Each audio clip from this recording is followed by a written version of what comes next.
En Uruguay la pobreza infantil sigue siendo un problema significativo con tasas que superan ampliamente a las de la población adulta, según el Instituto Nacional de Estadística. Sobre este tema vamos a estar dialogando con Ricardo Pose, que ya lo tenemos en línea. Muy buenos días, Ricardo, ¿cómo estás? Buen día, Mónica, buen día, compañeros y compañeras de La Semilla y audiencia de tu programa. Bueno, sí, hoy poniéndole un poco la lupa a un tema que realmente es altamente preocupante, que claramente ha estado en la plataforma de todos los partidos políticos durante la campaña electoral y que claramente no ha escapado a alguna de las medidas de gobierno que habían por un lado prometido en campaña, pero que además, bueno, forma parte de la gestión del actual presidente de Yamandú, Orsi. Pero uno tiene la sensación de que cada vez se hace más necesario visibilizar esta situación de la pobreza infantil en Uruguay, porque uno tiene como la sensación de que aquí, más allá de las medidas necesarias del gobierno, que a veces operan como una aspirina para un cáncer, me parece que también es necesario comprometer la participación, y ahora que está de moda el concepto de la empatía de la sociedad uruguaya con respecto a su infancia. Primero por aquello de la clásica, esa consigna, una consigna que yo no comparto mucho, pero entiendo lo que quiere decir cuando dice los niños son el futuro. En realidad los niños y las niñas son el presente, y está muy complicado visibilizar ese futuro con la realidad que muchos de los Si no niños atendemos el presente. Sí, claro, exactamente. Pero a mí me gusta empezar por este dato, Mónica, que me parece que no es menor, y que además, aparte me parece que es uno de los temas que reitero. La sociedad uruguaya debería poner en el eje de su debate, por lo menos en el eje de su debate. Yo sé que la tendencia general, parece ser una tendencia humana, es la tendencia a los diagnósticos. Yo creo que Uruguay está sobrepasado de diagnósticos. Falta ahora empezar a hablar de soluciones. Pero mirá este dato que para mí es alarmante, y es alarmante por un tema que vamos a plantear antes de ingresar en el tema de la pobreza infantil, sí, que es como esa llaga abierta de la sociedad uruguaya. La capacidad de producción de alimentos, ¿no? Sí. De Uruguay, o sea, la capacidad de producción de alimentos desde el punto de vista soberano como país, lo que nosotros podemos producir. Es decir, está fuera de esta lista todos los productos alimenticios que nosotros podamos importar. Es decir, estamos hablando de los productos de alimentación que nuestros empresarios, nuestros trabajadores rurales y las empresas que producen en Uruguay sacan de nuestra tierra o producen encima de nuestra tierra. Estamos hablando de alimentos. Sí. Yo le voy a pedir a la audiencia que lo anote en algún lado del margen, que lo tenga allí grabadito. La producción actual de Uruguay permite alimentar a 30 millones de personas, con un potencial de poder incluso llegar, si se mejorara la capacidad tecnológica y algunas mejoras en el tema de las catástrofes naturales y todo lo demás, a 50 millones de personas. Si tomamos en cuenta que Uruguay tiene una población cercana a los 3.500.000 personas, Uruguay puede hoy está en condiciones de alimentar a 10 veces más su población actual.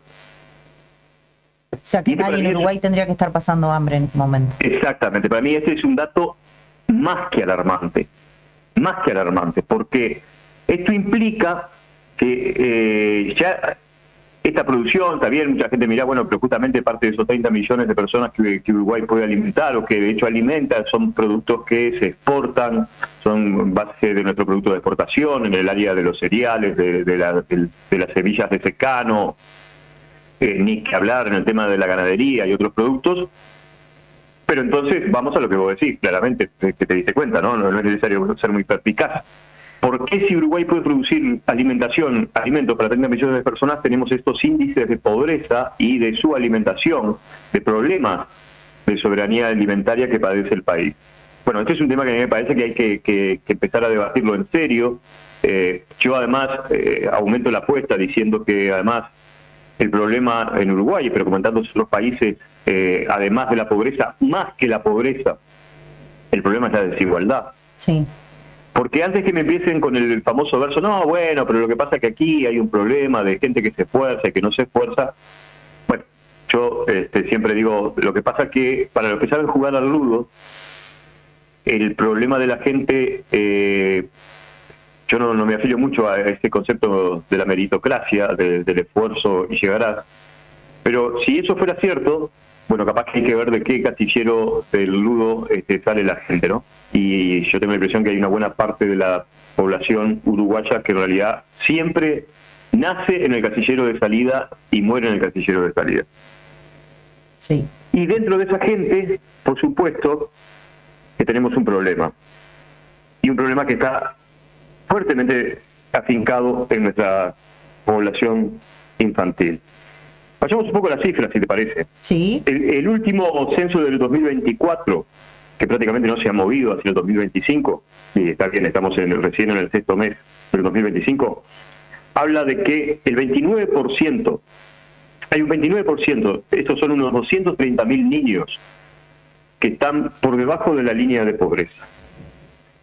Este 29% de niños, en realidad, representa, si Uruguay tiene un 19% de tasa de población infantil, de ese 19%, el 29%, repito, 230.000 niños están por debajo de la línea de pobreza.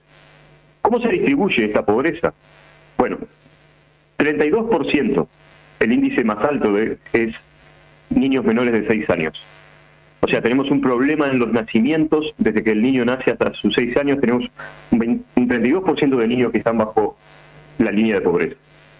El 28% son la franja de niños que van entre 6 y 12 años. Y el 27%, fíjense ustedes que son guarismos muy pegaditos, sí, lo que ya podríamos determinar que son los adolescentes, es decir, los niños entre 13 y 17 años. Todas estas franjas, como decíamos, este 29% de ese 19% de la población infantil, son 230.000 niños que están por debajo de la línea de pobreza.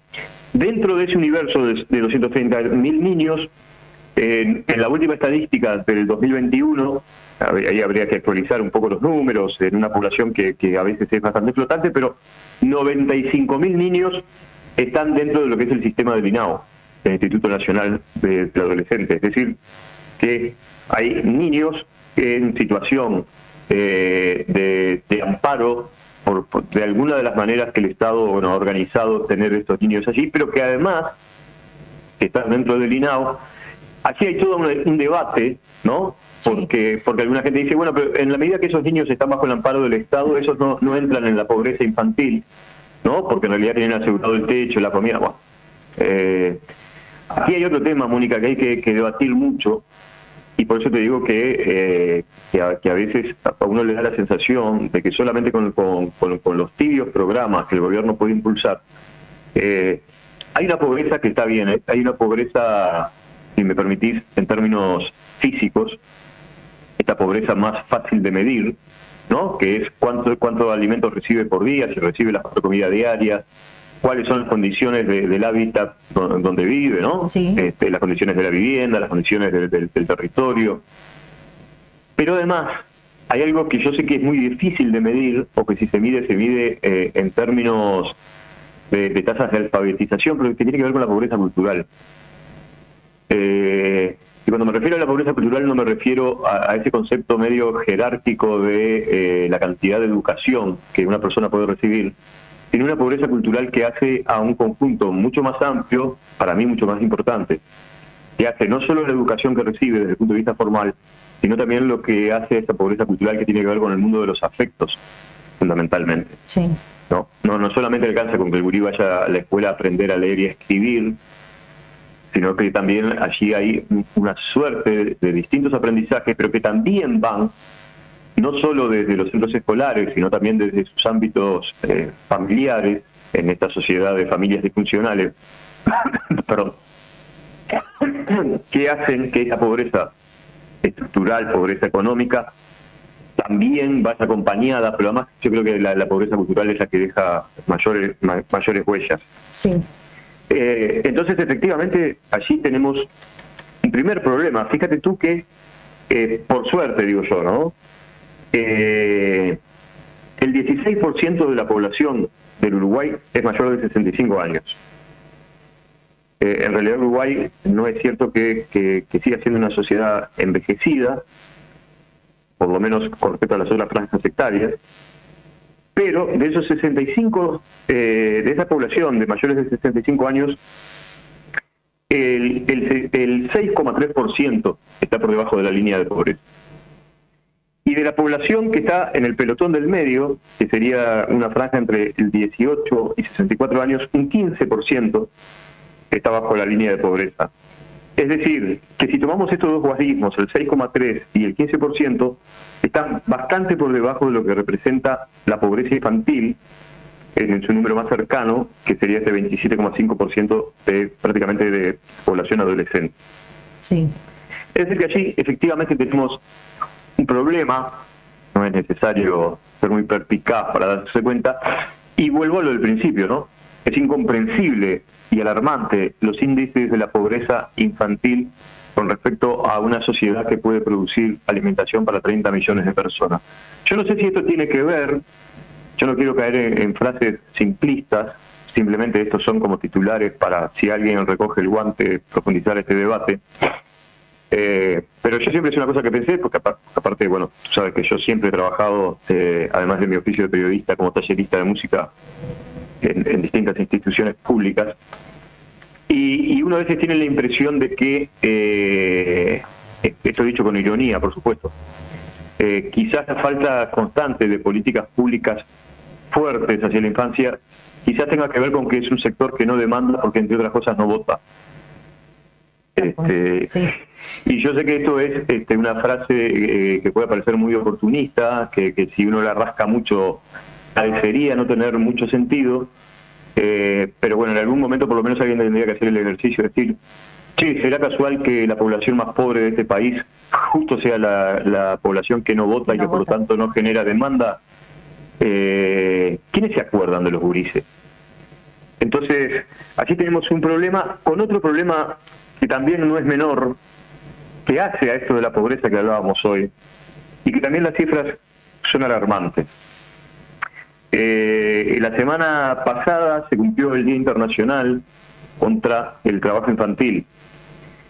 En el mundo, 138 millones de niños trabajan.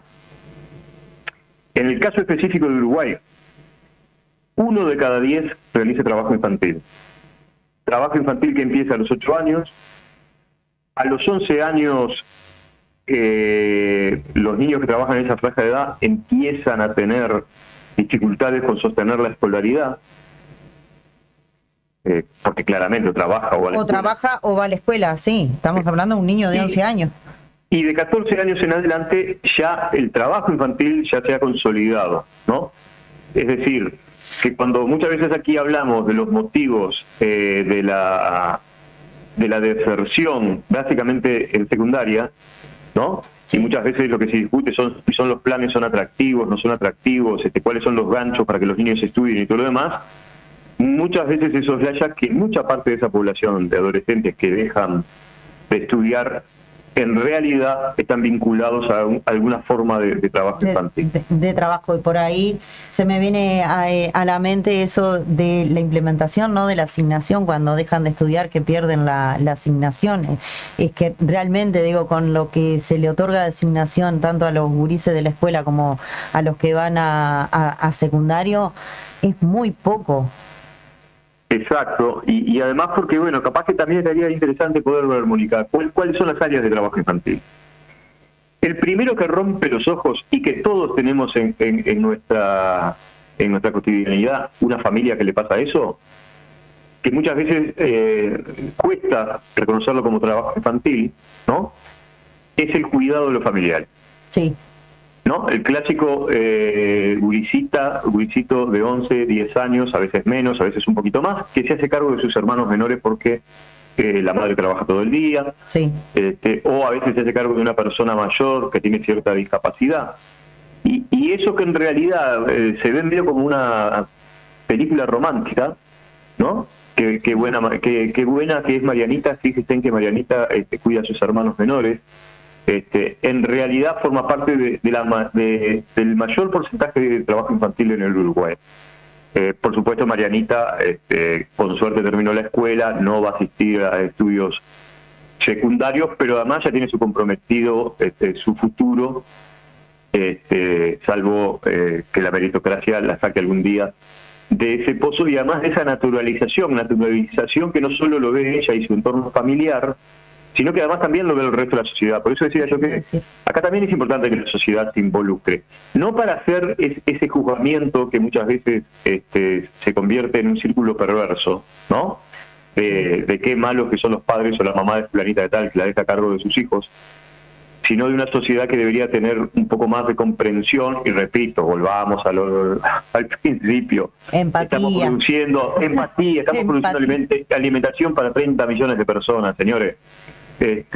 Parece impensable que en este país no se le pueda, digamos, lograr a nivel de alimentación y a nivel de un sistema de cuidado que no dependa de nuestros niñas y niños, algunas soluciones. Los otros trabajos tienen que ver, por debajo de los cuidados familiares, con algunas zafras, sobre todo en el medio rural, ¿no? Sí. Perdón Ricardo que te corte, pero el año pasado, el otro, no recuerdo bien, fue algo que se trató como de normalizar y ver como que estaba bien, gurises en el norte que salían a trabajar con los padres. Exactamente. Es decir, ahí hay... yo ahí debo sí reconocer que yo tengo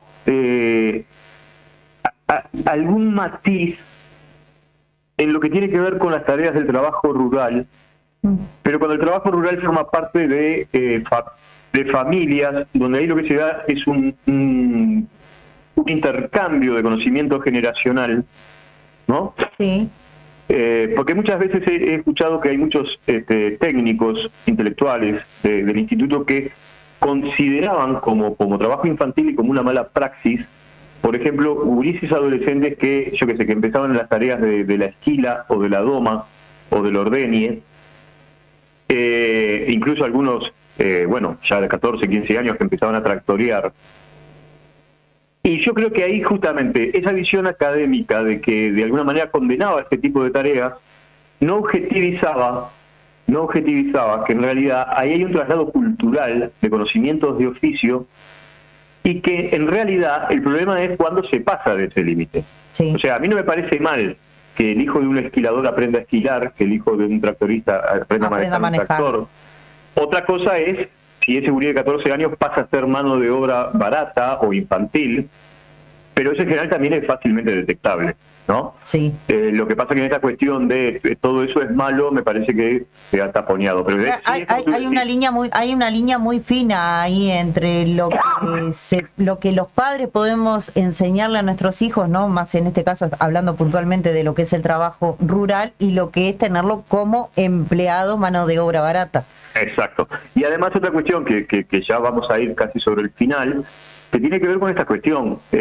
Yo reconozco que puede ser un drama para la vida infantil que las gurises y las gurisitas acompañen, por ejemplo, yo lo veo en mi zona, en el Montevideo rural, de niñas que acompañan a su madre, por ejemplo, la zafra de la uva. Sí. Yo quisiera que esos gurises estén jugando en la casa, claramente. Ahora, tampoco hay desde la sociedad elementos que le permitan decir a esa madre, que los gurises se queden en casa jugando porque con lo que yo voy a ganar en esta zafra o con las condiciones de vida que yo tengo, no necesito que mis gurises me acompañen. Y el hecho de que los gurises lo acompañen a veces tiene que ver, primero, por no tener con quién dejarlo, sí, y fundamentalmente porque además le permite aumentar la cosecha, ¿no? Capaz de sacar 30 cajones por día, se acompaña con los gurises y sacan 35, y son unos pesos más. Entonces va de vuelta, el problema allí no está necesariamente en esa situación de necesidad, sino en una sociedad que no ha atendido estos temas y que no ha logrado resolverlos. Pero avancemos un poquito. Después, por supuesto, que hay todo que son los menos, pero que tiene que ver con el tema de la venta ambulante, fundamentalmente en las ferias, adolescentes que atienden puestos de ferias vecinales. Hay algo atado a la construcción, esto en general no son tan chicos, ya son entre 14 y 18 años, pero que muchas veces, por lo mismo que el de la zafra de la uva, ¿no? Acompañan a sus padres que son albañiles, en general, lo que ven es la construcción, alguna tarea de la construcción. Ahora se puso de moda, y este sí es un problema que la sociedad debería atender, las famosas ventas web, ¿no? Sí. Adolescentes que trabajan a través de la venta por distintas aplicaciones de la web, cosa que también se viene naturalizando. Y uno de los problemas principales es la incorporación de niños, que yo te diría que por lo que nosotros hemos registrado puede ir entre una franja de 8, 14, 15, 16, 17 años seguro, que tiene que ver con el microtráfico. Uh-huh. Lo que pasa es que en Uruguay hablar de microtráfico como una forma de trabajo parece medio tabú, pero en realidad es un trabajo. Sí. Y es un trabajo al que además acceden muchas madres, jefas de familia, y por supuesto son niños que muchas veces son los que se convierten en los pequeños distribuidores. Recordarán ustedes por lo menos acá en Montevideo, hace un año cuando habían descubierto una serie de escolares que en sus mochilas llevaban la mercancía para transar. Sí. Pero que en realidad tiene que ver con este mundo del microtráfico y que además está trayendo otro problema. Fíjate el dato que te voy a dar.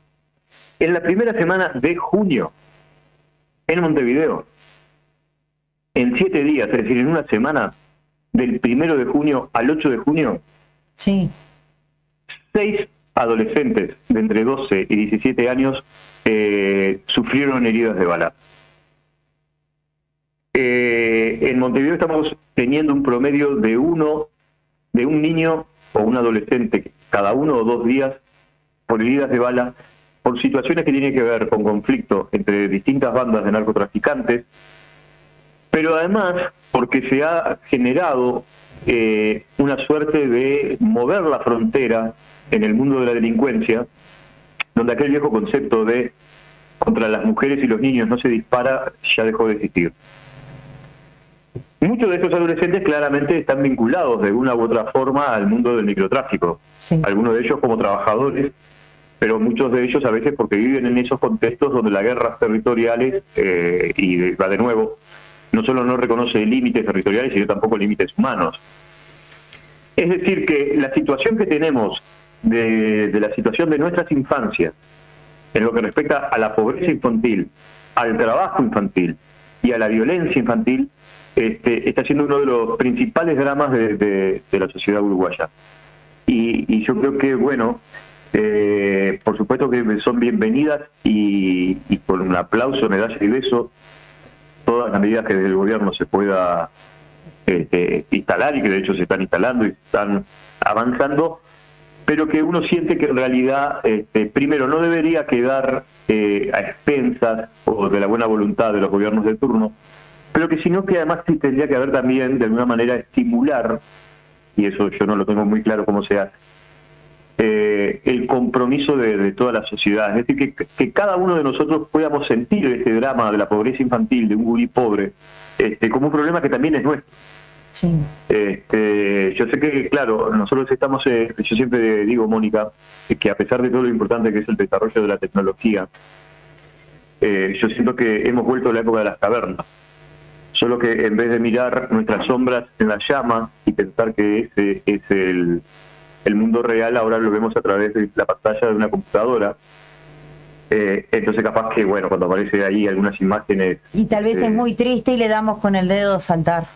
Claro, sí, o se nos cae una lagrimita allí rodando por las mejillas mientras vemos algunas imágenes de pobreza infantil, pero lo cierto es que la pobreza infantil está apenas del otro lado de la puerta, en la calle real. Y ese creo que por lo menos desde los que somos, trabajamos y tenemos la posibilidad de trabajar en la comunicación, debería ser uno de los elementos que podamos impulsar constantemente, ¿no? Porque en definitiva yo creo que hay una parte claramente que tiene que ver con la desigualdad, con un modelo económico de la desigualdad, con una gestión a veces tibia en la distribución del ingreso y la riqueza en este país, pero también tiene que ver con esta naturalización de la sociedad, que termina generando como cierta indiferencia y con ese discurso que ha ganado el famoso Fido, ¿no? El hacer la tuya. Y bueno, nos parecía entonces importante, ya que yo creo que la pobreza infantil debe ser el buque insignia de cualquier proyecto de país y de cualquier partido político que acceda al gobierno. Incluso yo diría que debería ser un problema del sistema político en su conjunto. Sí. Pero bueno, esperemos poder seguir pinchando lo suficiente con este tema, porque realmente va de nuevo. No tiene sentido que en una sociedad como la uruguaya, no tiene sentido en cualquier lugar del planeta. Pero eso, antes de que vos se termine la columna, digo, pero a mí me sigue dando vuelta en la cabeza esto de la producción que tenemos en Uruguay, ¿no? Lo caro que es acceder a productos tan básicos como el productos que consumimos acá y que los tenemos acá: fruta, verdura, carne, huevo, pollo, leche, cosas básicas y necesarias que necesitamos para todos consumir en este caso, y que los niños no pueden acceder a esto básico. Exactamente. Allí tenemos un problema, y bueno, como te decía, es otro de los temas que también me parece que habrá que empezar a pinchar, porque además, lo otro que pasa, Mónica, y termino con esto, sí. Yo he recorrido muchas de las familias que hoy acceden a los distintos programas sociales, sea el bono crianza, la asignación familiar, la tarjeta Mides, sí. papá. Y muchas de esas familias, que con suerte, sumando todos esos distintos ingresos, está bien que ahora se han aumentado un poco, pero hasta antes del aumento otorgado por el gobierno, sí. El aumento en una familia tipo, es decir, una madre jefa de hogar con 3 o 4 gurises, eran 10.000 pesos. Ponerle que con suerte a favor, estamos hablando por supuesto de una mujer desempleada, ¿no? Sí. Que vive en un asentamiento, en un rancho de chapa, y que es el único ingreso que tiene. Ese ingreso lo que le permitía era acceder a una serie de alimentos donde no está ninguno de los productos que vos nombras. Es decir, que con suerte podía acceder a la compra de fideos, algún poco de arroz, algún poco de aceite, y no mucho más. O sea, toda la parte de vitaminas, proteínas y todo lo demás estaba fuera del menú porque no había manera de acceder. De nuevo, en un país que produce alimentación para 30 millones de personas. Lamentable esto, Ricardo Pose. En fin. Te mando un fuerte abrazo, Ricardo. Muchísimas gracias por tu tiempo y por toda la información.